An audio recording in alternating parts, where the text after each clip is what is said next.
Okay, so just when we're trying to assess seep situations, obviously we're trying to identify a perched water table underneath, but there's one situation which is a bit difficult where you know you're in a typical seep situation because you're at the base of a big sand hill, so you expect there's been recharge coming into here, but sometimes you dig a hole and you might get slightly moist clay, but you never actually ends up as a water table, so you can't get a good sample of water to test the salinity, but you suspect that it still is actually a Mallee seep. And what I put it down to is some of these, particularly in the lower rainfall areas and the really low rainfall areas, it may have been a perched water table just for a short period of time that's wet stuff up, that's triggered that capillary rise of the salt to the surface, but then that perched water table has dried out, and so you're left with the results of that, and it's still what we call a Mallee seep, but there's no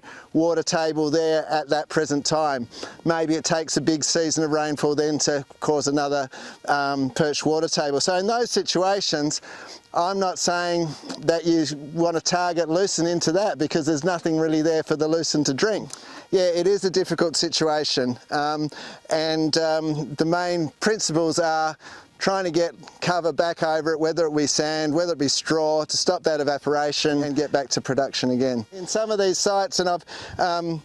I've dug a hole in one area and I just found a little bit of moisture clay, and then gone 5 metres away, dug another hole, and then I've actually had water dripping in and then filling up with a sample you can get. So sometimes it's worth digging a couple of holes to make sure you don't have a perched water table. Some of the dynamics are quite strange within these sites. But the other thing too is if you're worried, or is this a dry saline area which is not driven by a perched water table, it's just by the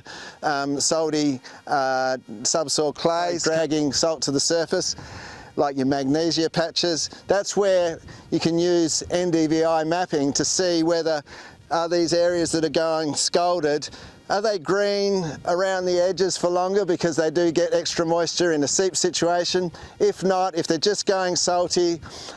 without that perched water table, then when you look at the NDVIs in October, November, December and even September, you won't find this highly productive greener area around the outside of it where the plants are getting that extra moisture because of a perched water table. So it's a good way to tell the difference between the two.